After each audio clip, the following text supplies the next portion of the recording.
ব্যাপারে ঐক্যমত্যে আসতে আর কি কি শর্ত পূরণ করা প্রয়োজন? ধন্যবাদ আপনাকে। আমি আমার সমালোচক সহ যারা দেখছেন সবাইকে শুভেচ্ছা জানাই, সালাম জানাই, আসসালামু আলাইকুম।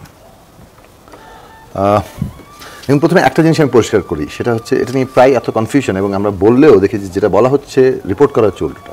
যেমন আমি ঘোষণাপত্রের কথা যখন বললাম, কিন্তু আমি সংবাদপত্রে আমার বক্তব্যের রিপোর্ট দেখলাম যে ওটা জুলাই সনদ বলে দেওয়া হচ্ছে।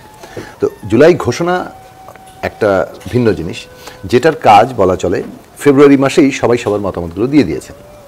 আজকে ফেব্রুয়ারি থেকে এই প্রায় অগাস্ট আসতে চললো, কেন এই জিনিসটা এতদিন আটকে থাকলো, এর জবাবটা প্রথমত সরকারকে দেওয়া দরকার, কারণ সরকারের হাতেই শেষ পর্যন্ত এটা দেওয়া হয়েছে। এখন ধরুন বিভিন্ন দল বিভিন্ন রকম মতামত দিয়েছে, আমরা আমাদের মতামত দিয়েছি, বিএনপি কিংবা অন্যান্য রাজনৈতিক দল, জামাত ইসলামী, তারা তাদের মতামত দিয়েছে।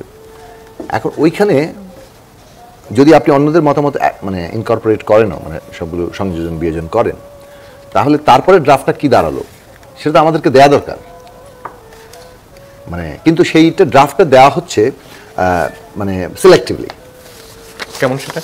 মানে কোনো পার্টিকে দেওয়া হচ্ছে, ধরেন আর কোনো পার্টিকে, মানে বাকিদের মনে করা হচ্ছে এটা। এই পুরো প্রক্রিয়াটাই খুবই অস্বচ্ছ, ইভেন মানে যথেষ্ট গণতান্ত্রিকও না।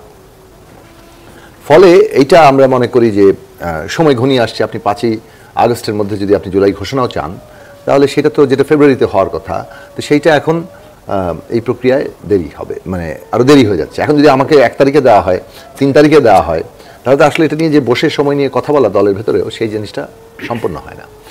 তো এখানে ধরে নেওয়া হয়েছে আচ্ছা মানে কিছু দলকে তারা একটা বিশেষ মর্যাদা এই সরকার দিচ্ছেন। আমরা যে কোনো মানে বাস্তবতা জ্ঞান আমাদের নাই তা না, বাস্তবতা জ্ঞান নিশ্চয়ই আছে, শক্তি ভারসাম্য ইত্যাদি বিবেচনা আমরা রাখি। কিন্তু শুরু থেকেই যদি এই ধরনের একটা মানে অবস্থা চলে, যেটা অনেকদিন ধরেই চলছে, সেটা এই সরকারের জন্য খুব ভালো জায়গা না। এবং এই সরকারের অ্যাটিটিউডের জায়গার মধ্যেও যে নিরপেক্ষতার জায়গাটা তৈরি হওয়া দরকার ছিল, সেটা অনেক ক্ষেত্রেই এই ধরনের ছোটোখাটো জায়গার মধ্যে, ছোটোখাটো মনে হবে কিন্তু বেসিক্যালি এর মধ্যে দিয়ে তাদের দৃষ্টিভঙ্গিটা পরিষ্কার হয়ে যায়, তাদের বায়াস। জুলাই ঘোষণা একটা রাজনৈতিক বক্তব্য, যেটা হচ্ছে জুলাই অভ্যুত্থানের প্রেক্ষাপট এবং এর ভেতর থেকে জনগণের আকাঙ্ক্ষা এবং ভবিষ্যতের একটা দিশা, বাংলাদেশের ডিরেকশন কোন দিকে হবে, সেটাই মোটামুটি আগে এটা হয়েছে, কেন অভ্যুত্থান হলো এবং বাংলাদেশ কোন দিকে যেতে পারে। এটা নিয়ে একটা বরং তর্ক হতে পারে যে জুলাই ঘোষণার লিগ্যাল স্টেটাস হবে কিনা, সংবিধানে অন্তর্ভুক্ত হবে কিনা, এগুলো নিয়ে প্রস্তাবনা আছে। সেটা একটা ঘোষণাপত্র নিয়ে কি রাজনৈতিক দলগুলোর মধ্যে বড় কোনো দ্বিমত আছে এখন পর্যন্ত? ড্রাফটিংয়ে মানে দ্বিমতটা কি আছে সেই পর্যায়ে আলোচনাটাই হয়নি। মানে যখন মতামতগুলো দিয়ে দেওয়া হয়েছে, মতামত দেওয়ার পরে তারপরে মানে তারা বললেন যে মানে মতামত আসছে যেখানে হয়তোবা কোনো দলের সাথে কোনো দলের মতামতের একটু এখনো মিল হচ্ছে না। তো সেই জিনিসটা তো এটা তো সকলের জানতে হবে যে কোন জায়গাটা আপনার কি করবেন। ঐকমত্য কমিশনে কি এখন পর্যন্ত ঘোষণাপত্র নিয়ে কোনো আলাপই হয়নি? ঐকমত্য কমিশনের এজেন্ডাই না জুলাই ঘোষণাপত্র। ঐকমত্য কমিশন এটা কিন্তু আলাদা প্রস্তাবনা ছিল, এইটার উদ্যোগের সরাসরি সরকার নিজে ছিল। উপদেষ্টাদের মধ্যে 1, 2 জন 3 জন এটা দায়িত্বে ছিলেন, তারা এটা। ঐকমত্য কমিশনে শুধুমাত্র সনদ নিয়ে আলোচনা হচ্ছে। হ্যাঁ, ঐকমত্য কমিশনে আমরা সংস্কার কি করবো সেটা নিয়ে আলোচনা হচ্ছে। এখন এবার আসি জুলাই সনদ। এটার নামটা জুলাই সনদ অথবা জাতীয় সনদ, এটা একটা জাতীয় সনদই হওয়া দরকার। আমি আজকে একটু বললাম যে হ্যাঁ, কেউ বলতে পারেন না জুলাই জাতীয় সনদ, এই অর্থে যে এটা জাতীয় সনদ কিন্তু জুলাইয়ের অভ্যুত্থানের প্রেক্ষাপটটার সাথে যুক্ত হতে পারে, বাট এটা একটা ন্যাশনাল চার্টার, এটার উপরে জোর দেওয়া দরকার। সেই দিকটা খুব গুরুত্বপূর্ণ। এবং এই চার্টারটা মানে হচ্ছে বাংলাদেশের রাষ্ট্র ব্যবস্থা তার সাংবিধানিক কাঠামোর কি নতুন আয়োজনে যাচ্ছে, এবং সেটা নিয়ে যতগুলো আলোচনা ইতিমধ্যে হয়েছে, তার মধ্যে ধরেন মোটামুটিভাবে আমরা জানি যে প্রায় 12টি প্রশ্ন আমরা আইডেন্টিফাই করেছিলাম যে এক ধরনের ঐকমত্য হয়েছে, কিছু নোট অফ ডিসেন্ট আছে, কিন্তু সনদ কিন্তু নোট অফ ডিসেন্ট সহ যাবে যেহেতু সিদ্ধান্ত হয়েছে। ফলে ধরেন এই 12টা প্রশ্নে নোট অফ ডিসেন্ট আছে, ঐকমত্য হয়েছে এবং উইথ নোট অফ ডিসেন্ট। এই জায়গা থেকে আমরা বলতে পারি যে অনেকগুলো বিষয় ঐকমত্য হয়েছে। আবার অনেকগুলো বিষয় ঐকমত্য হয়নি, যেগুলো নিয়ে আলোচনা চলছে, যেমন ধরেন দ্বিকক্ষ বিশিষ্ট পার্লামেন্ট এবং সেখানে প্রতিনিধিত্বের ক্ষেত্রে ভোটের অনুপাতে প্রতিনিধিত্ব হবে কিনা। তারপরে হচ্ছে আজকে যেটা অনেকক্ষণ ধরে আলোচনা হলো, তত্ত্বাবধায়ক সরকারের কাঠামোটা কীভাবে প্রধান উপদেষ্টা এবং উপদেষ্টাগণ নিয়োগপ্রাপ্ত হবেন। তারপরে আরেকটা নারীর প্রতিনিধিত্ব প্রশ্ন এবং মৌলিক অধিকারের যে সংজ্ঞায়ন অনেকগুলো করা হয়েছে, সেগুলো নিয়ে একটা হয়তো আলোচনা হবে। এখন ওনারা যে ড্রাফটিংটা শুরু করেছেন, ওনারা ড্রাফটিংয়ের ক্ষেত্রে প্রাথমিকভাবে প্রিয়াম্বলটা এবং এক ধরনের ইন্ট্রোডাকশনের মতো যে সংবিধানের ক্ষেত্রে সেটা তারা দিয়েছেন। আর তারপরে আসবেন এই সমস্ত ঐক্য প্রশ্নগুলো। ড্রাফটিংটা যে শেষ হয়েছে তা না, কিন্তু এই ড্রাফট নিয়ে ইতিমধ্যে ধরেন কথাবার্তা হচ্ছে, অনেকে এটাকে কেউ কেউ বিপজ্জনক বলেছেন, আবার কেউ বিপজ্জনকের ব্যাখ্যাটাকে পেয়েছেন এখনো পর্যন্ত ঠিকমতো আমি পাইনি। আমাদের একটু ব্যস্ততা থাকার কারণে আমি অবশ্য পুরো সময়টা থাকতে পারিনি। দুপুরের পরে আমি ওখান থেকে একটা পর্যায়ে চলে এসেছি মূলত 4টার দিকে। ফলে সাংবাদিকরাও জিজ্ঞেস করেছেন আমাদেরকে যে এটা বিপজ্জনক কেন বলেছেন, তো সেই ব্যাখ্যা তো আসলে যারা বলেছেন তারা দেবেন। আবার যারা মনে করছেন যে জুলাই ঘোষণা অসম্পূর্ণ তো থাকবেই, সেখানে সংশোধন বিয়োজনের জায়গাটা হবে।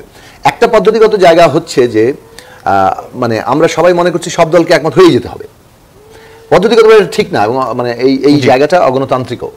এদিক থেকে যেটা হবে, হ্যাঁ জনগণ ঠিক করবেন। যেমন ধরেন আমরা মনে করি যে বিএনপি অনেকগুলো জায়গায় একমত হয়েছে, আবার অনেক জায়গায় বিএনপি একমত হচ্ছে না। তাহলে বিএনপির সাথে গণসংহতির যে পার্থক্যটা হচ্ছে, এটা মীমাংসাটা কে করবে? না, গণসংহতি যেটা চাইছে ওইটাই জুলাই স্পিরিট এবং বিএনপিকে ওটা মানতেই হবে, এইটা আমরা ঠিক মনে করি না। আমরা মনে করি যে যতটুকু আমরা ঐকমত্য হচ্ছি আমরা সর্বোচ্চ চেষ্টা করছি, এবং আমরা সেই কারণে ন্যূনতম ঐকমত্য রক্ষার কথা বলেছিলাম।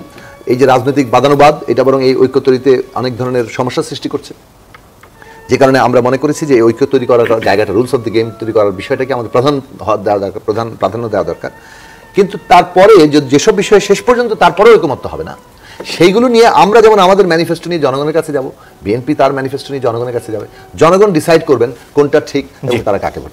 এখন আমি যদি আগেই জনগণকে বাদ দিয়ে ঠিক করে ফেলতে চাই যে না, জুলাই বিপ্লবের সবচেয়ে ভালো চেতনাটা আমরা বুঝি, এই প্রসেসটা খুব গণতান্ত্রিক হবে না, উল্টো এই প্রসেসটা অনেক সংকটের জন্ম দিবে।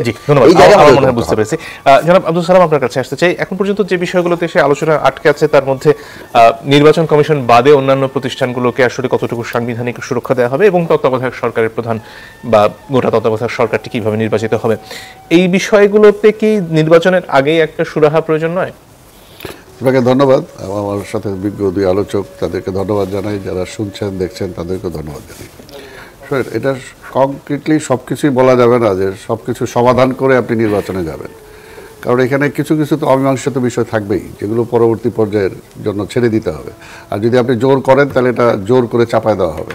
কারণ এখানে বিএনপি, দেখেন আপনি যে জুলাই সনদের কথাই যদি বলেন, যে বিএনপি কিন্তু দীর্ঘ 17 বছর ধরে আমরা আন্দোলন করেছি, এবং একটা পর্যায়ে এসে কিন্তু আমরা বলে দিছি, বা আমাদের সাথে জোটের যে দলগুলো ছিল তারা সমন্বিতভাবে, যে আওয়ামী লীগের পতন ছাড়ার কোনো বিকল্প নাই।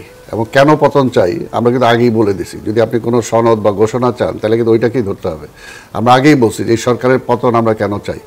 কাজে এটা পরবর্তী পর্যায়ে ছাত্ররা বলেন বা আদার্সরা আসেন, তারা যখন আসছে তাদের তো সেই সময়টুকুও ছিল না।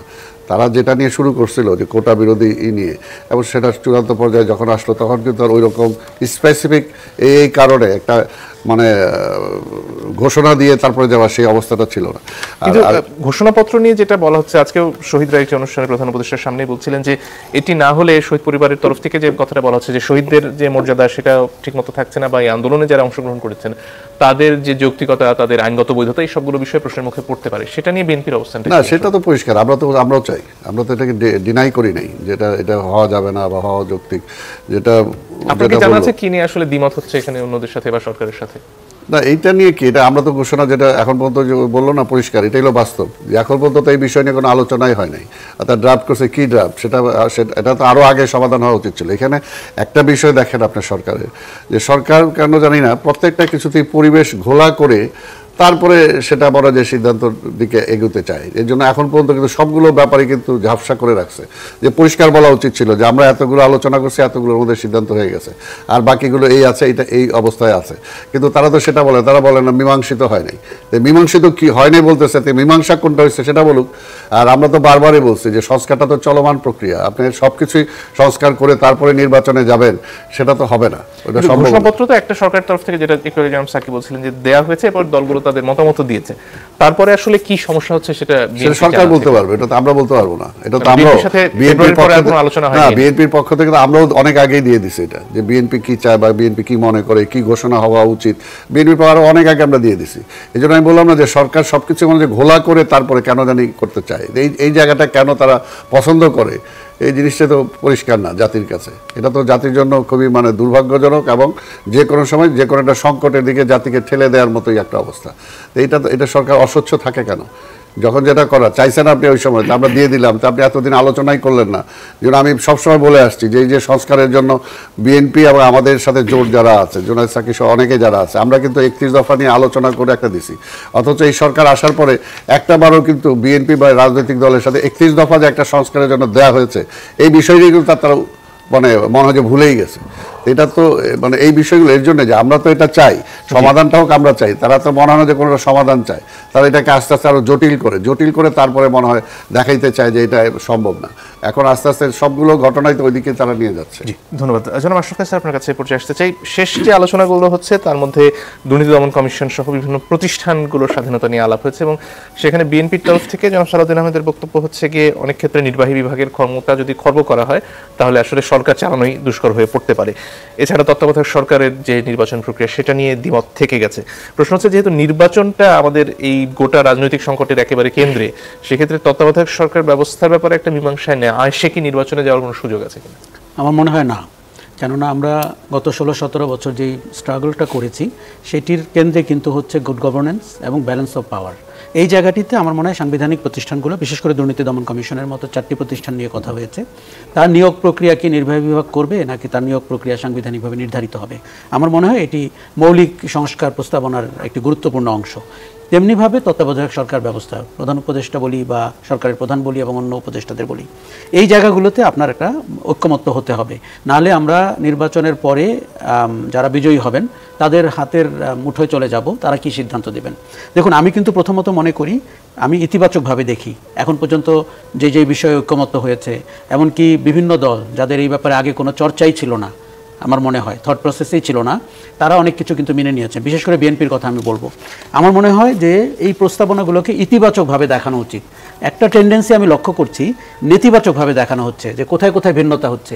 দেখুন, এরা প্রতিদ্বন্দ্বী রাজনৈতিক দল, তাদের উচিত ভিন্নতাই কিন্তু আমাদের সবচেয়ে সৌন্দর্য। কিন্তু ওটিকে হাইলাইট না করে আপনি কোথায় কোথায় ঐক্যমত্য হয়েছে, আমি প্রায় বলে থাকি যে আপনি আরও 3 মাস আগের থেকে অর্ডিন্যান্স করতে পারতেন। আপনি সরকারকে কিন্তু আমরা অ্যাক্ট করতে দেখছি না, সরকারকে একটা ইন্টেলেকচুয়াল চর্চা করতে দেখছি। এখন ঐক্যমত্য যা হয়েছে সেটিকে আপনি সাম আপ করেন এবং 5টি বা 6টি বিষয়ে, যেটি আমরা ভালো করে জানি কোন জায়গাগুলোতে ঐক্যমত্য হয়নি। যেমন নারীদের প্রতিনিধিত্বের ব্যাপারে ঐক্যমত্য হয়নি। এখন বিএনপি থেকে যখন বলা হয় 5% কিংবা পরবর্তীতে 10%, আমি ইতিবাচকভাবে দেখি। বিএনপি কিন্তু 3 মাস আগে 2 মাস আগে এই কথায় রাজি হয়নি। আবার যেটি দরকার যে উচ্চকক্ষ নিম্নকক্ষ, আপনি মানে কার্যত তাতে রাজি কিনা যে দ্বিকক্ষ বিশিষ্ট পার্লামেন্ট হবে হলে, ধরেন নিম্নকক্ষে পিআর পদ্ধতি, এটি জামাত এবং এনসিপি তারা চাচ্ছে, এটি একেবারে প্রায়োগিক না, প্র্যাকটিক্যাল না বাংলাদেশের রাজনীতির জন্য। হ্যাঁ, তবে উচ্চকক্ষে আপনি করতে পারেন কিনা অনেক টেস্ট বেসিস, সেটা আমরা চিন্তা করতে পারি। আমি এও বলি যে নির্বাচনের আগেই আপনি উচ্চকক্ষে কাদেরকে নেবেন তার একটি ধারণা জনগণকে দিতে হবে প্রত্যেকের দল থেকে। কেননা আমরা অতীতে দেখেছি যে অথর্ব দলদাসকে দলগুলো বেছে নেয়, ফলে আমরা যেই যৌক্তিক আলোচনা, বিতর্ক এবং জনগণের রিপ্রেজেন্টেশন কোনো বিষয়ে চাই সেটি কিন্তু ঘটে না। কাজেই এই জায়গাগুলোতে আমার মনে হয় পরিষ্কার করতে হবে। এখন যেই জায়গাগুলো ঐক্যমত্য হয়েছে সেটিকে সামনে করে আপনার 5ই আগস্টের মধ্যে আপনাকে একটা জাতীয় সনদ বলছি আমি এটিকে। দেখুন, জাতীয় সনদটা হচ্ছে বাংলাদেশ রাষ্ট্রের চেহারাটি কেমন হবে। কারণ আগামীতে যখন সরকার গঠিত হবে, নির্বাচন হবে, নির্বাচনের পরে যে আমরা সরকারটিকে পাবো, এই যে রাষ্ট্রের সংস্কারের ধারণাটি, যেখানে একজন নাগরিকের গণতান্ত্রিক অধিকার অনেকখানি প্রায়োগিকভাবে বাড়বে, এই গ্যারান্টিটা আমাদের পাওয়া দরকার। এখন আমি মনে করি যে ঐক্যমত্য কমিশন খুব দ্রুতই কোথায় কোথায় ঘাটতি তৈরি হয়েছে সেটি অবশ্যই তারা জানাবেন, কিন্তু যেখানে যেখানে ঐক্যমত্য হয়েছে সেগুলোকে নিয়ে আপনার সামনে আগাতে হবে। নাহলে যেটা বারবার সমস্যা হচ্ছে, নির্বাচনটিকে আপনি অনিশ্চিত করে ফেলছেন এবং নির্বাচন অনিশ্চিত করাতে সরকারের নিজস্ব মতলব কি, এই নিয়ে প্রশ্ন উঠেছে। আপনি যদি অর্থনীতির দিকে তাকান, নির্বাচন অনিশ্চিত কেন মনে হচ্ছে? দেখুন, আমি একটা কথা বলি, আমরা সরকার অন্তর্বর্তী সরকার প্রধানকে জানুয়ারি থেকে জুন এরকম একটি ডেডলাইন বলেছি। বিএনপিকে আমরা দেখেছি ডিসেম্বর, তারপরে লন্ডনে একটি বৈঠক হয়েছে, সেখানে ফেব্রুয়ারির একটি আভাস পাওয়া গেছে। সেটি তো আর কোনো রাজনৈতিক দল বলেনি, সেটি তো যৌথ ঘোষণার ভিত্তিতে সরকার এবং বিএনপি বলেছে।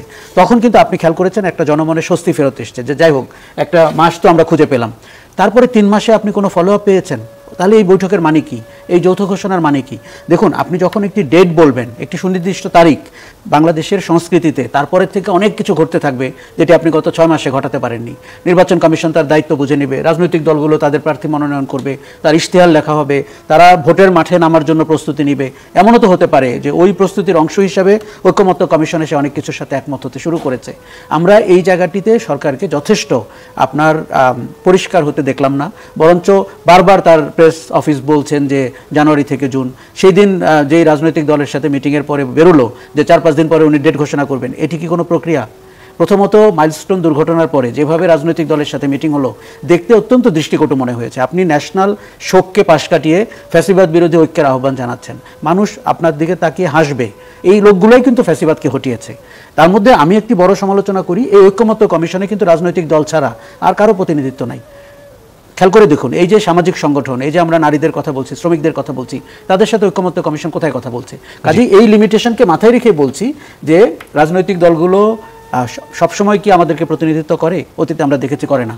এমনকি গণ অভ্যুত্থানটি হয়েছে কিন্তু রাজনৈতিক দলগুলোর ডাকে, ওইভাবে মানুষ 16 বছরে নামে নাই। তাদের নির্যাতন অত্যাচার কোনো অংশে কম ছিল আমি বলছি না, কিন্তু মানুষের মনের আশা আকাঙ্ক্ষাটি আপনি ধরতে হবে। তারা তাদের স্পেস চাচ্ছে এবং রাজনৈতিক প্রভাব মুক্ত গণতান্ত্রিক অধিকারের স্পেস চাচ্ছে। অনেক ধন্যবাদ। একটা বিরতির সময় হয়ে গেছে, দর্শক একটু পরে ফিরে আসছি, আশা করি সাথে থাকবেন। দর্শক, আপনারা দেখছেন ইসমাইল মির্জাপুর চা মতবাক। ফিরে আসবো জনাব জুনায়েদ সাকি আপনার কাছে। একটু আগে জনাব আশরাফ কায়সার নির্বাচন নিয়ে সংশয়ের কথা বলছিলেন এবং এর মধ্যে তারিখ ঘোষণা হতে পারে, যেটা রাজনৈতিক দলের সাথে বৈঠকে প্রধান উপদেষ্টা বলেছেন। তারপরে এখন পর্যন্ত সরকারের তরফ থেকে কিছু শোনা যায়নি। প্রশ্ন হচ্ছে যে সংশয়ের কথা বারবার ঘুরে ফিরে আসে, যেটা বিএনপিও বিভিন্ন সময় বলেছে, এটার কারণটা কি মূলত? দেখুন, এইটার কারণ রাজনৈতিক দলগুলো থেকে সৃষ্টি। মানে মূলত বিএনপি এমনভাবে নির্বাচন চেয়েছে, তখন মনে হয়েছে বিএনপি বোধহয় আর কিছুই চায় না, নির্বাচনটাই খালি চায়। আবার সেটাকে অপোজ করতে গিয়ে আমরা দেখেছি জামাত ইসলামী, পরবর্তীকালে এনসিপি এমনভাবে কথা বলেছে, তাতে মনে হচ্ছে যে বিচার আর সংস্কার শেষ না হওয়া পর্যন্ত আপনার নির্বাচন হবে না। এটা কিন্তু একটা বেশ সেন্টিমেন্ট হিসেবে ডেভেলপ করেছে, বিশেষত শহীদ পরিবারের মধ্যে দেখি যে বিচারের প্রশ্নে তাদের যে আবেগটা আছে এবং সেটা খুবই ন্যায্য। এখন দেখুন, এই জায়গাটা খুব পরিষ্কার। 1400 অ্যাকর্ডিং টু জাতিসংঘ 1400+, 1600-র উপরে আমি প্রাথমিক একটা হিসেব দেখেছিলাম সরকারে, কিন্তু সরকারের এখনো তালিকা পূর্ণ হয়নি। 800-র উপরে। দায়টা কার? প্রতিটি কেস আমি একবার একজন স্বরাষ্ট্র মন্ত্রণালয়ের যে বিশেষ সরকার, ওনার সাথে একবার একটা অনুষ্ঠানে আলোচনা হচ্ছিল, উনি একবার বলছিলেন যে প্রত্যেকটা কেসের আলাদা আলাদা মানে মামলা হওয়া দরকার, মানে প্রতিটি হত্যাকাণ্ডে। এই কাজটা তো তাদেরকেই সরকারকেই করতে হবে, মামলাটা করা, হ্যাঁ, এবং এই প্রত্যেকটা ইনভেস্টিগেশন এবং বিচারটা শুরু করা। একজন শহীদ পরিবার যাতে দেখতে পায় যে আমার সন্তানের হত্যার বিচারটা শুরু হয়েছে, এইটুকু। বিচার শেষ হয়ে যাবে তা কিন্তু না, কারণ বিচার একটা লম্বা প্রক্রিয়া। এটা 1 নম্বর। 2 নম্বর জিনিস হচ্ছে সংস্কার। সংস্কারের বিষয়ে আমরা এই যে প্রসেসটা, এটা কিন্তু আমাদের বিবেচনায় যে সরকারের সবচেয়ে বেশি সাফল্য এই জায়গাটায়। কমিশনের রিপোর্ট টাইমলি হয়েছে, মোটামুটি যতটুকু সময় দেওয়া হয়েছে, এবং সেটা নিয়ে যতটুকু আলাপ আলোচনা চলছে, এটা এর চাইতে খুব কম সময়ের মধ্যে করা যেত না। এইটুকু প্রয়োজন ছিল, বরং 5ই আগস্টের মধ্যে আমাদের করতেই হবে বলে এখন আমরা একটু কম সময়ের মধ্যে পড়ে গেছি। আমাদের আরও কিছু আলোচনা এক্সস্ট করা দরকার আমরা মনে করি। ফলে যতটুকু ঐকমত্য হয়েছে সেটাকে আরও এক্সটেন্ড করতে হলে আরও কিছু আলোচনা হয়তো করা যেতে পারে। এখন এখানে যে ঐকমত্য হয়েছে আর যেগুলো দ্বিমত থেকে যাচ্ছে, এই সব প্রশ্ন নিয়ে কিন্তু আপনি বাস্তবায়নটা করবেন কিভাবে? নির্বাচনে যেতে হবে আপনাকে। মানে এটা কি একটা অর্ডিন্যান্স দিয়ে বাস্তবায়ন করে, অর্ডিন্যান্স দিয়ে সংবিধান চেঞ্জ হয়? হ্যাঁ, করতে পারেন, এটা তো সামরিক কায়দা হলো। একটা গণতান্ত্রিক কায়দায় আপনাকে জনগণের অংশগ্রহণের ভিত্তিতে একটা কনস্টিটিউশন করতে হবে। এখন কি নির্বাচন হবে? বিএনপি মনে করে যে এটা সংসদ নির্বাচনের মধ্যে দিয়ে অ্যামেন্ডমেন্ট প্রসেসে যাওয়া যাবে। এনসিপি প্রস্তাব করেছে গণপরিষদের নির্বাচন করতে হবে। আমরা প্রস্তাব করেছি না, এটা সংস্কার পরিষদের নির্বাচন হবে। গণপরিষদের নির্বাচন হয় যখন একটা নতুন সংবিধান করা হয়। এখন আপনি তো নতুন সংবিধানের অনুমোদন নিতে প্রয়োজন নাই, কারণ নতুন সংবিধানের প্রসেস আমরা যাচ্ছি না। ওটা যদি কারো দাবি হয়েও থাকে, এটা কোনো কনসেনসাস না। কনসেনসাস হচ্ছে সংস্কার। যেহেতু এটা মৌলিক সংস্কার, জনগণের অনুমোদন নিলে এই আগামী সংসদটা দুটো কাজ করবে। 1 বছরের মধ্যে পুরো এই সংবিধান সংশোধন করবে, আর 5 বছর এটা as a parliament, general parliament, সরকার গঠন ইত্যাদি হিসেবে সে কাজ করবে। দুটো কাজ একসাথে করবে। যেমন আমাদের 70 সালে যেটা প্রস্তাবিত ছিল যে একই সাথে সংবিধান প্রণয়ন করবে, অন্যদিকে সে সরকার হিসেবেও কাজ করবে। তো এই যে আগামী এটা বাস্তবায়নের জন্য ইলেকশন তো লাগবে। ফলে আমাদের যেটা করা দরকার সেটা হচ্ছে বিচার কত দ্রুত ট্রাইব্যুনালগুলো গঠন করে এই যে হত্যাকাণ্ড এগুলোর বিচার শুরু করা যায়। আর নাম্বার 2, সংস্কারের প্রসেসটা যেহেতু প্রায় শেষ হয়ে এসছে, এখন নির্বাচনের পরিবেশের দিকে মনোযোগ দেওয়া যায়, যাতে করে আমরা সংস্কারটাকে শেষ করতে পারি। নির্বাচনের সাথে এই কনফিউশন পলিটিক্যাল পার্টি যদি রাখে, তাহলে কিন্তু বিপজ্জনক প্রবণতা তৈরি হবে। রাজনৈতিক বিরোধ যদি আমাদের সৃষ্টি হয়ে যায় মানে এমন একটা জায়গায়, এবং সেটাকে যদি আমরা কাজে লাগাচ্ছি যে একদল দ্রুত ক্ষমতায় চলে যাচ্ছে আর আমরা জুলাই অভ্যুত্থান বাস্তবায়ন করতে চাচ্ছি, তাহলে পদ্ধতি কিভাবে সেটা নিয়ে মানুষের মধ্যে বিশাল কনফিউশন তৈরি হবে এবং জনগণের এই বিভক্তি, এতে কিন্তু পতিত ফ্যাসিস্টদেরই সুবিধা নেওয়ার সুযোগ সৃষ্টি হবে। আবারও বলি, বিচার, সংস্কার, নির্বাচন, এটা একটা রোডম্যাপে চলা দরকার এবং এর মধ্যে দিয়ে আমাদের গণতান্ত্রিক উত্তরণটা এগোবে। এবং এই তিনটাই এখন বাংলাদেশের প্রধান জাতীয় স্বার্থ। এটা যদি আমরা ঠিকমতো উপলব্ধি করতে না পারি, আমাদের দেশের অভ্যন্তরীণ এবং বহিস্থ সম্পর্ক, যেহেতু বাংলাদেশে পতিত ফ্যাসিস্টদের সাথে তার বিদেশি মুরব্বীরা ঘনিষ্ঠভাবে যুক্ত হয়ে এখানকার পুরো অভ্যুত্থানকে নানাভাবেই সাবোটাজ করার চেষ্টা করছেন, ফলে এটা মনে রাখতে হবে যে এইটার মোকাবেলা করে করে আমাদের এই রাজনৈতিক উত্তরণটা দরকার এবং সেখানে বিচার, সংস্কার, নির্বাচন তিনটাই খুবই গুরুত্বপূর্ণ। কোনোটার সাথে কোনোটার বিরোধ বাদিয়ে দিয়ে আমাদের ক্ষতি ছাড়া আমরা কিছু। এখানে একটা প্রশ্ন ঘুরে ফিরে আসছে যে পুলিশ বাহিনীর সংস্কার না করে আসলে নির্বাচন আয়োজনটা করতে পারবে কিনা সরকার? এইখানে এই প্রশ্নটা ব্যক্তিগতভাবে বলতে পারেন, গণসংহতির পক্ষ থেকে আমরা উত্থাপন করেছি। আমরা আরো ঐকমত্য কমিশনে তো পুলিশ সংস্কার আলোচনা, আমরা অনেকগুলো দল এই বিষয়ে একমত হয়েছি, তারপরে আমরা কথাটা তুলেছিলাম। সেটা হচ্ছে পুলিশ এবং অ্যাডমিনিস্ট্রেশন দুটো সংস্কারই না হলে এই যে আগামী নির্বাচন, সেই নির্বাচনে কিন্তু এই তাদেরই ভূমিকা বেশি। যদি সেনাবাহিনী থাকবেন, কিন্তু সেনাবাহিনীর লোকবল এবং তারা তো নির্বাচন আয়োজনের সাথে জড়িত না, সেভাবে জড়িত না, সেইখানে প্রশাসন জড়িত এবং পুলিশ জড়িত। তাদের মধ্যে যে ভূমিকা, বাংলাদেশের প্রশাসন সংস্কার তো খুব জরুরি একটা কাজ। এই ব্রিটিশ আমলের আমলাতন্ত্র দিয়ে মানে আসলে, এবং এইগুলো নিয়ে বড় বড় মতবিরোধ আছে দলগুলোর মধ্যে। এই ব্যাপারে তো মোটামুটি একমত সবাই যে এই ক্ষেত্রে সংস্কার প্রয়োজন। এই ক্ষেত্রগুলোতে গভর্নমেন্ট পলিটিক্যাল পার্টিগুলোকে এঙ্গেজ করতে পারতো আগেই, অথবা 5 আগস্টের পরেও তারা করতে পারে, এবং এটা বিশেষভাবে এই দুটো বিষয় নিয়ে আলোচনা করে দ্রুত সংস্কারের পদক্ষেপে সরকার যেতে পারে। এটা কিন্তু সংবিধান সংস্কার লাগে না, পুলিশ এবং অ্যাডমিনিস্ট্রেশন সংস্কার করার জন্য কনস্টিটিউশন বদলানোর এই মুহূর্তে প্রয়োজন পড়ছে না। তার ফলে এগুলো গভর্নমেন্ট অর্ডিন্যান্স আকারে করতে পারে, পরবর্তী নির্বাচিত সরকার এগুলো সব র্যাটিফাই করতে পারে। কিন্তু এই মুহূর্তে সরকারের হাতে যে স্কোপটা আছে, তারা এটা করবে ফর একটা সুষ্ঠু নির্বাচনের জন্য। কারণ আসলে এই গভর্নমেন্ট যদি একটা সুষ্ঠু, অবাধ এবং নিরপেক্ষ নির্বাচন করতে না পারে, গ্রহণযোগ্য নির্বাচন করতে না পারে, সেইটা কিন্তু বড় বিপদ, রাজনৈতিক সংকটকে সমাধানের দিকে নেবে না। ফলে আমরা ওইটা মনে করি এবং সব পলিটিক্যাল পার্টি সেখানে সিরিয়াসলি কনসেনসাসে আসা দরকার যে এই নির্বাচন ফলাফল যাই হোক জনগণ ঠিক করবে, কিন্তু আমাদের সুষ্ঠু নির্বাচন দরকার দেশের স্বার্থে। জি, ধন্যবাদ জনাব আশরাফ কায়সার। এই যে প্রশাসন সামরিক এবং বেসামরিক মিলিয়ে এবং তার সাথে পুলিশ বাহিনীর যে সংস্কার, সেটা নিয়ে আলাপ হলো, পুলিশের সংস্কার নিয়ে কমিশন হলো, কিন্তু প্রশাসন সংস্কার, পুলিশ সংস্কার এগুলো নিয়ে ঐকমত্য কমিশনের সেভাবে আলোচনা হচ্ছে না। কিন্তু নির্বাচনের আগে এগুলো সংস্কার না করে একটা সুষ্ঠু গ্রহণযোগ্য নির্বাচন করা সম্ভব কিনা সে নিয়ে অনেকের মধ্যে সংশয় আছে। এই ক্ষেত্রে আসলে কাজটা না এগোনোর কারণটা কি, এবং এই সময়ের মধ্যে যেটা ঘোষিত সময় নির্বাচনের, তার আগে কি করণীয় আছে? দেখুন, আমাদের সমস্ত দৃষ্টি সংবিধান সংস্কারের দিকে চলে গেছে এবং আমরা ঐকমত্য কমিশনকে দেখছি ওই বিষয়গুলোকে নিয়ে গত 6 মাস ধরে কাজ করতে। কিন্তু পুলিশের সংস্কার এবং আপনার অ্যাডমিন প্রশাসনের, বেসামরিক প্রশাসনের সংস্কার সো ভাইটাল যে ওইটা ছাড়া আপনি এক পা আগাতে পারেন না। এবং গত 1 বছরে আমাদের এই দুটির সংস্কার না হওয়ার কারণে যে ক্ষতি হয়েছে, সেইটা এই সরকারকে অনেকখানি পিছিয়ে দিয়েছে, আমাদের দেশকেও পিছিয়ে দিয়েছে। এখন পুলিশ নির্বাচনে একটি বড় ভূমিকা পালন করে, বেসামরিক প্রশাসন আপনি জানেন গত 3টি পর্চা নির্বাচনের ঘনিষ্ঠ অংশীদার ছিল এবং পুলিশও তাই। কাজেই আপনি নির্বাচনটি করার আগে দেখুন, আমাদের একটা অভ্যাস করতে হবে সমান্তরালভাবে এগোনোর, যে আমরা সংবিধান সংস্কার নিয়ে কথা বলছি, পুলিশের সংস্কার, প্রশাসনের সংস্কার কিন্তু আপনি অর্ডিন্যান্স জারি করে ফেলতে পারেন। আপনি যে প্রশ্নটি করছিলেন যে কোনো মতভিন্নতা আছে কিনা, আমার জানা মতে খুব বেশি মতভিন্নতা এখানে নেই। কারণ আমাদের সব রাজনৈতিক দল, সরকার নিজেও জানে যে কী ধরনের ডিপ রুটেড অনিয়ম এই দুটি গোষ্ঠীর মধ্যে রয়েছে। আপনি অনেক কিছু দেখতে পেয়েছেন যেটিতে তাদের এখন হাত আছে। সমস্যা যেটি হচ্ছে, গত 1 বছরে তারা আবার মাথাচাড়া দিয়ে উঠছে, তারা পতিত শক্তির সাথে সম্পর্ক রাখছে, কোথাও কোথাও স্যাবোটাজে ভূমিকা পালন করছে। আর যেহেতু অন্তর্বর্তী সরকারকে আমরা দুর্বল সরকার হিসেবে দেখছি, ব্যুরোক্রেটরা তাদের ঘাড়ে উঠে বসেছেন। যত ধরনের অগণতান্ত্রিক সিদ্ধান্ত এবং জনবিরোধী সিদ্ধান্ত, এবং আরেকটি রাজনৈতিক দল যে জামাতে ইসলামীর কথা বলবো, আমরা অনেক কিছুতে টের পাচ্ছি যারা প্রশাসনের বিভিন্ন পদে চলে গেছেন অথবা তাদের লোকদেরকে সামনে নিয়ে এসেছেন। এই জায়গাটি রেখে আপনি একটি গ্রহণযোগ্য নির্বাচনের দিকে এগোতে পারবেন না। দেখুন, নির্বাচনটি 17 বছর মানুষ ভোট দিতে পারেনি। এই নির্বাচনে ফলাফল যাই হোক, জনগণের ভোটে সেটা নির্ধারিত হবে, কিন্তু আপনার দায়িত্ব হচ্ছে নির্বাচনটি কন্ডাক্ট করা এবং নির্বাচনের পরিবেশ ঠিক করা। সেই জায়গাটিতে যদি আপনি পতিত স্বৈরাচারের মদতপুষ্ট পুলিশ থাকে এবং বেসামরিক প্রশাসন থাকে, যারা অলরেডি টের পেয়ে গেছে যে অন্তর্বর্তী সরকার অত কঠোর না, কাজেই তখন কিন্তু বিপদটা হবে, নির্বাচনটি প্রশ্নবিদ্ধ হয়ে যাবে। এবং রাজনৈতিক স্পেসে আমরা যেটি দেখতে পাচ্ছি, বড় দলগুলোর মধ্যে একে অন্যকে বেকায়দায় ফেলার একটা প্রবণতা দেখতে পাচ্ছি। ধরেন, যারা বলছে পিআরের কথা, তারা কি আসলে বুঝতে পারছে যে ওই ইস্যু নিয়ে চাঙ্গা হয়ে থাকলে নির্বাচনটি পিছিয়ে যাচ্ছে? কাজে নির্বাচন পিছালে কার বেনিফিট, এই অঙ্কটি আমাদের কষতে হবে। আমি মনে করি যে রাজনৈতিক দলগুলোর নির্বাচনের বিষয়ে এককাট্টা হতে হবে এবং তার ভিতরে আপনার মতভেদ থাকতে পারে, সেটি আপনি আপনার জনগণের কাছে যান, ম্যানিফেস্টোতে বলেন, এবার না হোক পরের বার হবে। কাজেই এই প্রোটোকল অথবা এই জিনিসটা না মানলেই পুরো ব্যবস্থাটি ঝুঁকির মুখে পড়তে পারে। আমি আবারও বলছি, ঐক্যমত্য কমিশনে যথেষ্ট ইতিবাচক সংস্কারের ব্যাপারে ঐক্যমত্য হয়েছে। আপনি এক ধাক্কায় সব করতে পারবেন, বাংলাদেশ রাষ্ট্রের প্রয়োজনীয় সব সংস্কার এক আলোচনায় হয়ে যাবে, এটা কিন্তু হবে না।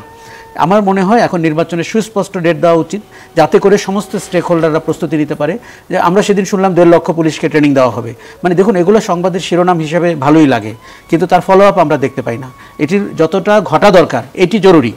আরেকটা জিনিস হচ্ছে যে আপনার ওই যে কনস্টিটিউশনাল বডিগুলো, সেই জায়গাটিতে আপনার খুব দ্রুত ঐক্যমত্য হতে হবে, কেননা ওই বডিগুলো কিন্তু গণতন্ত্রের রক্ষা কবচ। সরকারটি যখন বেপরোয়া হয়ে ওঠে, নির্বাচন কমিশন বলি, দুর্নীতি দমন কমিশন বলি, সেই কমিশনগুলো যদি স্বাধীন সক্রিয় চরিত্র রাখতে পারে, সেটি কিন্তু সরকারকে অনেকখানি হেল্প করবে এবং গণতান্ত্রিক প্রক্রিয়াকে এগিয়ে নেবে।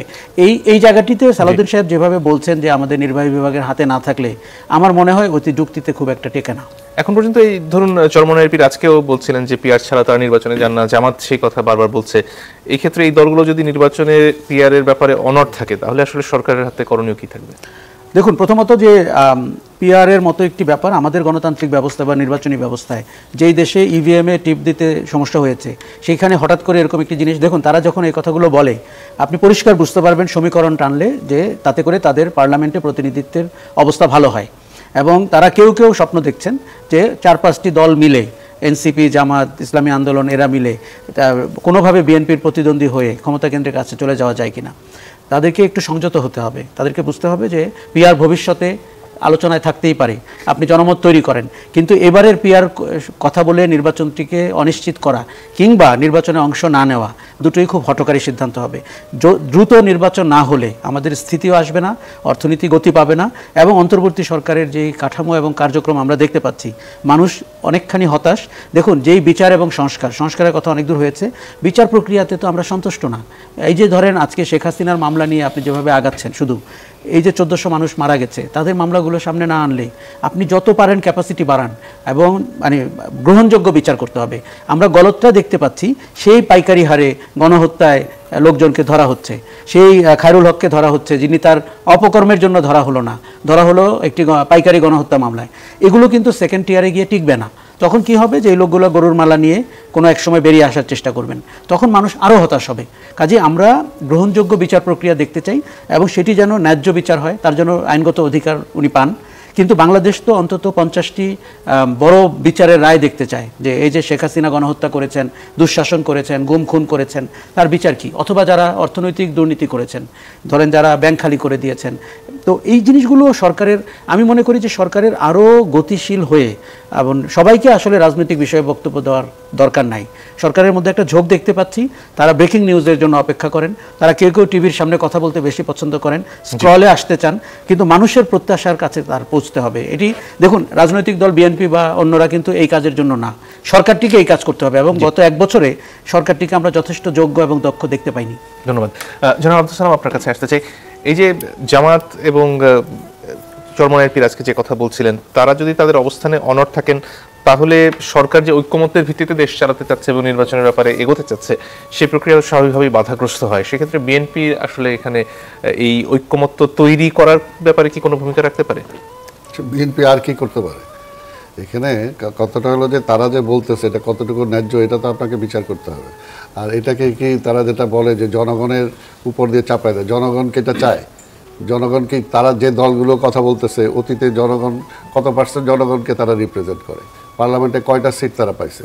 কাজে এটা কোনো বিষয় না, বরঞ্চ এখন সরকারকে চিন্তা করতে হবে। যেটা আমি বলতে চাই যে সরকার অনেক কঠিন কাজ করতে পারতো এই 1 বছরে, কিন্তু মনে হয় যে সরকারও তার জনপ্রিয়তার আশেষ ভয় পায়। তার জনপ্রিয়তার চিন্তা করা দরকারটা কি? সে কি নির্বাচন করবে যে তাকে জনপ্রিয় থাকতে হবে? অনেক জনপ্রিয়তা নষ্ট হইতে পারে, এরকম অনেক কঠিন কাজ তার করা উচিত ছিল, স্টেপ নেওয়া উচিত ছিল, এবং এখনও নেওয়া উচিত। যদি আজকে ওই চরমনাই বা অমুক কী বললো এটাকে চিন্তা করে যদি সে ডিসিশন নিতে ভয় পায়, তাহলে তো দেশটাকে অন্ধকারের দিকে ঠেলে দিবে। যেটা ঠেলে দেওয়ার জন্য আমরা জানি যে ষড়যন্ত্র বা চক্রান্ত চলছে। এবং আজকে এই যে পিআরের নামে একটা ঝুলন্ত পার্লামেন্ট তারা করতে চায়, অর্থাৎ একটা শক্তিশালী পার্লামেন্ট যাতে না হয়, যে পার্লামেন্ট আজকে আমার পুশিনকে থামাইতে পারবে, যে পার্লামেন্ট আজকে শক্তির সাথে আমার মানে পানির সমস্যা নিয়ে কথা বলতে পারবে, যেটা আজকে রোহিঙ্গা নিয়ে কথা বলতে পারবে, সেই তখন পার্লামেন্ট দরকার। কিন্তু আজকে ঝুলন্ত পার্লামেন্ট তারা চাচ্ছে, এবং ঝুলন্ত পার্লামেন্ট শুধুমাত্র তাদের স্বার্থে, অর্থাৎ তারা নির্বাচনের সিট পাবে না কিন্তু তাদেরকে পার্লামেন্টে যেতে হবে। এটা কোনো যুক্তি হলো নাকি? এটা তো কোনো যুক্তি না। কাজে এগুলো ষড়যন্ত্রের কথা যে বললেন, সেটার কি কোনো আলামত দেখেন আপনি যে এই কারণে মনে হচ্ছে এটাই তো ষড়যন্ত্র, এটাই তো ষড়যন্ত্র। অর্থাৎ যে কোনো ভাবে হোক বিএনপিকে ঠেকাইতে হবে, আর বিএনপিকে ঠেকানোর জন্য একবার এক একটা ফর্মুলা বাইর করতে হবে, এছাড়া তার কিছু না।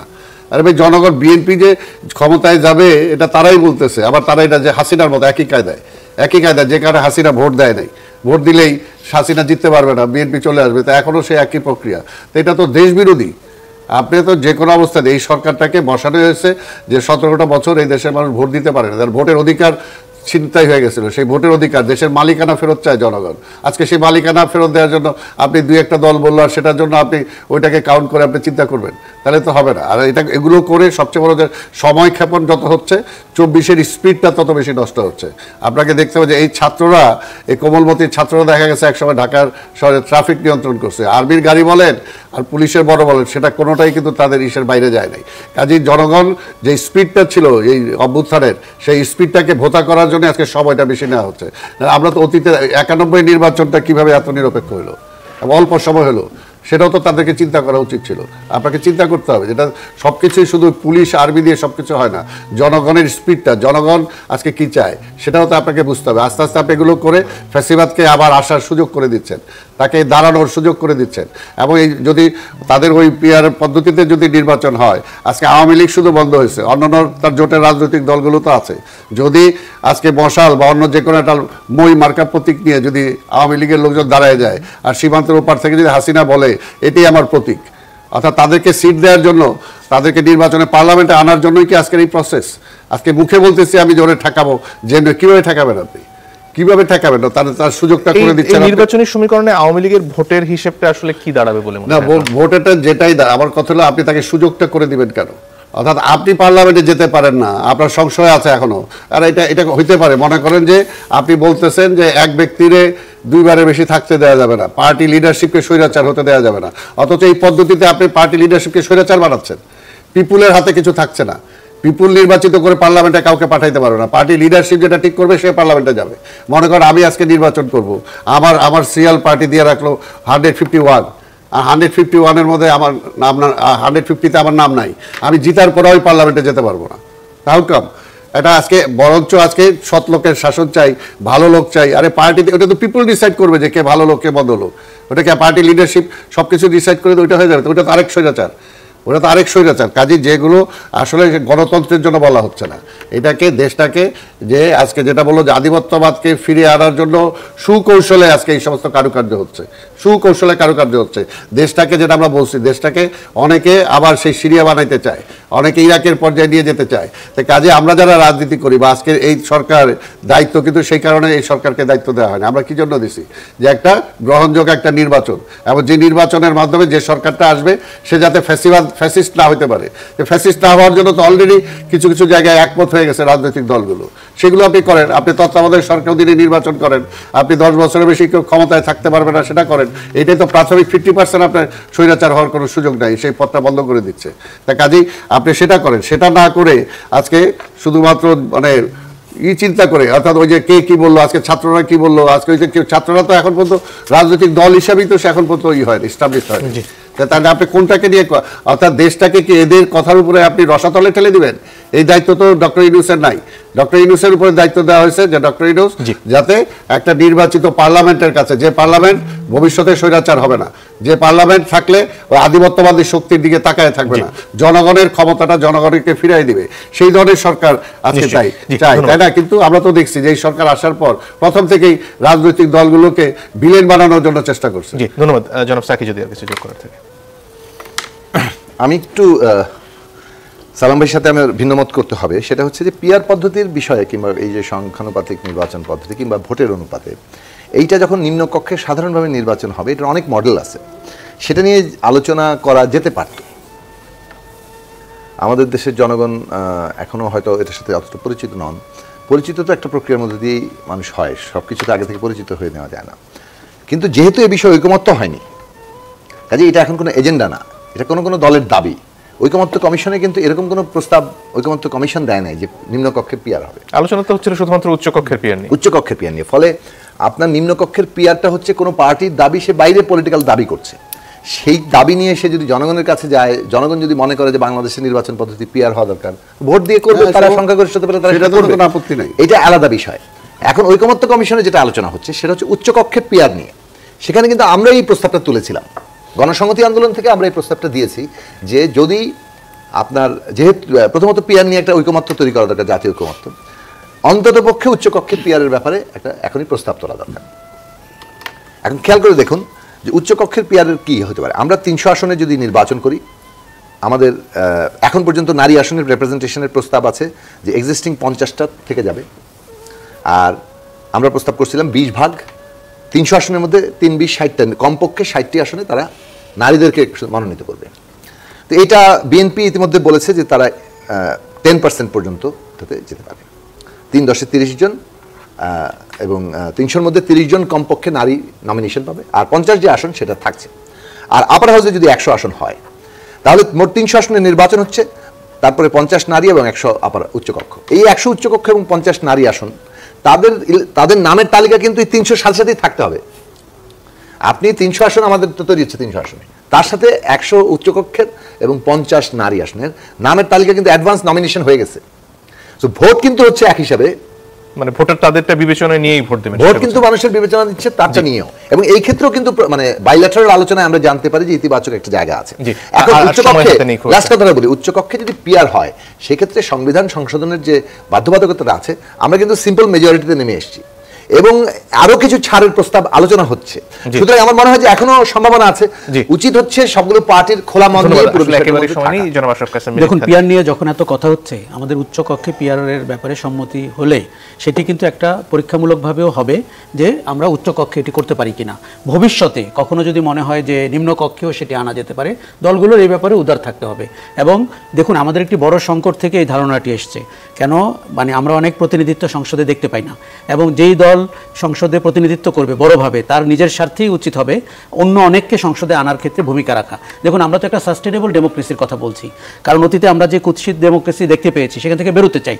কিন্তু এটিতে গো ধরে আপনি যদি পুরো দেখেন, আপনার দলের কর্মসূচিকে কিন্তু আপনি জাতীয় কর্মসূচি বানাতে পারবেন না। বরং যারা পিআরের দাবি করছে তাদের উচিত ভোটের মাঠে পিআর নিয়ে নামা এবং সেখানে গিয়ে বলা যে আমরা যদি কোনোদিন এককভাবে নির্বাচন করতে পারি, আমরা পিআর বাস্তবায়ন করব। এমন হতে পারে মানুষ তাদেরকে ভোট দিবে, এমন হতে পারে তাদেরকে পরিত্যাগ করবে, কিন্তু এই জায়গার কারণে ঐক্যমত আটকে থাকতে পারে না। না, এটাই আমার কথা হলো যে পিপুলসের কাছে যাওয়া উচিত। এখন সোজা কথা, যদি যে জায়গায় ঐক্যমত হবে না সেই সমস্ত দল তার ম্যানিফেস্টো নিয়ে পিপুলের কাছে যাবে, পিপুল যাকে চয়েস করে, দেখেন এটার জন্য নির্বাচন আটকে থাকবে, এটার জন্য নির্বাচন পিছাইতে হবে, এই ফর্মুলার সাথে একমত হওয়ার কোনো। এবং এটা বলি যে ওই ফ্যাসিবাদী কায়দায় কিন্তু তারা বলতেছে, এই যে চরমনার কথা বললেন, হইতে দেব না, মানে অর্থাৎ মানে সেই শেখ হাসিনার ভয়েস, তো এটা দিয়ে তো হবে না। সে কি পিপুলসকে রিপ্রেজেন্ট করে নাকি? কাজে পিপুলসের পক্ষে আমি কথা বলছ, সেটা বলতে পারে বিএনপি, বিএনপিও তো সেই ভাষায় কথা বলতেছে না। বিএনপি তো বলছে অনেক দেশের স্বার্থে, এই পর্যন্ত অনেক অ্যাডজাস্ট করছে, আর বিএনপি বলছে দেশের স্বার্থে আমরা অ্যাডজাস্ট করতে চাই, কিন্তু ওইটা দেশের স্বার্থে না, ওইটা আবার ফ্যাসিবাদ আধিপত্যবাদকে ফিরে আনার জন্যই তারা